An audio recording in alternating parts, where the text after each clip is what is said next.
आइए प्रभाकर मिश्रा का रुख कर लेते हैं। प्रभाकर मिश्रा, ये सवाल बहुत इंपॉर्टेंट है कि क्या ज्ञानवापी ये जो पूरा मामला है मस्जिद का अयोध्या की तरह ही बनता जा रहा है, क्योंकि जिस तरीके से कानूनी सुनवाई हो रही है, अदालतें जिस तरीके से इसको देख रही हैं, जिरह जिस तरीके से हो रही हैं, स्टेटमेंट जिस तरीके से दी जा रही हैं, तो क्या ये वही रूप लेता जा रहा है? ये पूरा मामला बदला क्या है?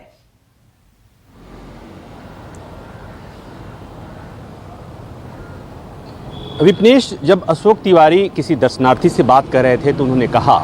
उस पर गौर करने की ज़रूरत है कि उन्होंने कहा कि मुझे नहीं पता था कि मंदिर के इतना करीब मस्जिद भी है। तो देश में बहुत ऐसे श्रद्धालु हैं जिन्हें इस विवाद के बारे में पहले जानकारी नहीं थी। अब वो जानकारी हो रही है, इसलिए ये चर्चा हो रही है, इसलिए कि अदालत में मामला चला गया है, तो माहौल बनना शुरू हो गया है। अब विपनेश, हम दोनों की तुलना तो नहीं कर सकते, अयोध्या की और ज्ञानवापी की तुलना नहीं कर सकते, लेकिन समानता जरूर ढूंढी जा सकती है। और अगर मैं अभी की बात करूं कि जिस तरह से ज्ञानवापी मामले में एक ही साथ सेशन कोर्ट में, यानी कि न्यायपालिका के सबसे निचले स्तर पर सेशन कोर्ट में सुनवाई हो रही है, दूसरी तरफ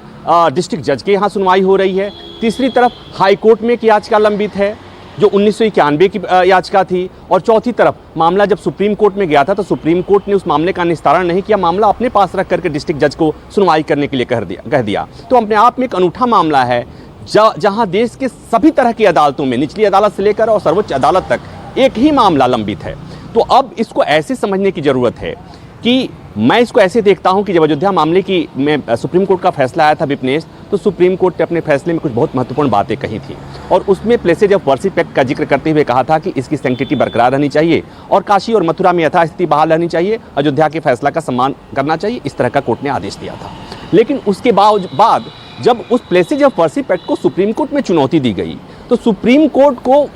कोर्ट ने उस याचिका को एंटरटेन किया, केंद्र सरकार को नोटिस जारी किया। साल भर से अधिक हो गया, 2 साल होने को जा रहे हैं, अभी तक केंद्र सरकार ने उस मामले में जवाब नहीं दिया है। और ये जब महत्वपूर्ण मामला जब सुप्रीम कोर्ट के सामने गया इसी ज्ञानवापी के बहाने कि प्लेसेज ऑफ वर्शिप एक्ट वहाँ पर लागू होता है या नहीं, तो सुप्रीम कोर्ट को चाहिए था कि इस विवाद का जल्दी निस्तारण करने के लिए पहले सुप्रीम कोर्ट इस मामले को तय कर लेता कि places of worship act Banaras में लागू होता है या नहीं, मथुरा में लागू होता है या नहीं, और जब जैसे ये निस्तारण हो जाता, जैसे सुप्रीम कोर्ट के तय कर देता, तो तमाम विवाद रुक जाते। लेकिन सुप्रीम कोर्ट ने इसे जरूरी नहीं समझा, मामला लंबित है, एक के बाद एक कई याचिकाएं सुप्रीम कोर्ट में प्लेसेज ऑफ वर्शिप एक्ट को चुनौती देते हुए वहां दायर हो रही हैं। मेरे जानकारी में करीब 6-7 याचिकाएं सुप्रीम कोर्ट में आ गई, सुप्रीम कोर्ट अभी सुनवाई नहीं कर रहा है। अब बात आती है कि जो इतना महत्वपूर्ण मसला है, इतना जिसमें कानूनी और संवैधानिक सवाल निहित है, उस मामले को सुप्रीम कोर्ट ने डिस्ट्रिक्ट जज के पास भेज दिया। अब डिस्ट्रिक्ट जज सुनवाई करेंगे, उसके बाद उस फैसले को हाई कोर्ट में चुनौती दी जाएगी,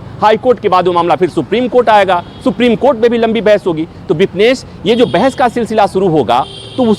इसी तर्ज पर अगर मैं कहूँ, जो आपने सवाल पूछा, कि निश्चित तौर पर कुछ समानताएं अयोध्या मामले और ज्ञानवापी में देखा जा सकता है। लेकिन मैं थोड़ा सा विभेद इस लिहाज से करूं कि अयोध्या मामले के समय जब विवाद शुरू हुआ था, प्लेसेज ऑफ वर्शिप एक्ट नहीं था। प्लेसेज ऑफ वर्शिप एक्ट तब आया जब लगा कि अब अयोध्या में बाबरी मस्जिद को कोई बचा नहीं सकता, इसलिए नरसिम्हा राव सरकार एक कानून लेकर आई कि भाई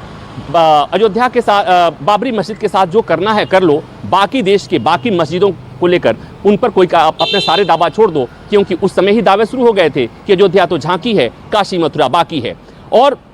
तो ये कानून आया। अब बड़ा सवाल यह है कि बार बार सब लोग यही कह रहे हैं कि बनारस में प्लेसेज ऑफ वर्शिप एक्ट लागू नहीं होता, मथुरा में प्लेसेज ऑफ वर्शिप एक्ट लागू नहीं होता, कुतुब मीनार में प्लेसेज ऑफ वर्शिप एक्ट लागू नहीं होता। तो फिर ये प्लेसेज ऑफ वर्शिप एक्ट आया ही क्यों था, और वो आया था तो कानून की किताब में वो है क्यों? तो ये तय करना, ये देखना देश की सबसे बड़ी संवैधानिक अदालत की जिम्मेवारी है। और मुझे लगता है कि सारे मसलों को छोड़कर, अगर इस तरह के विवाद पर विराम देना है, तो सारे मसलों को छोड़कर सुप्रीम कोर्ट को चाहिए कि समय निकाले और उसके पास जो याचिकाएं लंबित है प्लेसेज ऑफ वर्शिप एक्ट को लेकर के, उस पर सुनवाई कर ले और कोर्ट एक फैसला दे दे कि places of worship act Banaras में लागू होता है या नहीं होता है, उज्जैन में लागू होता है या नहीं होता है, मथुरा में लागू होता है या नहीं होता है, अजमेर में लागू होता है नहीं होता है। क्योंकि जिस तरह से सिलसिला शुरू हुआ है विपनेश, मुझे नहीं लगता है कि देश में जितने पुरातात्विक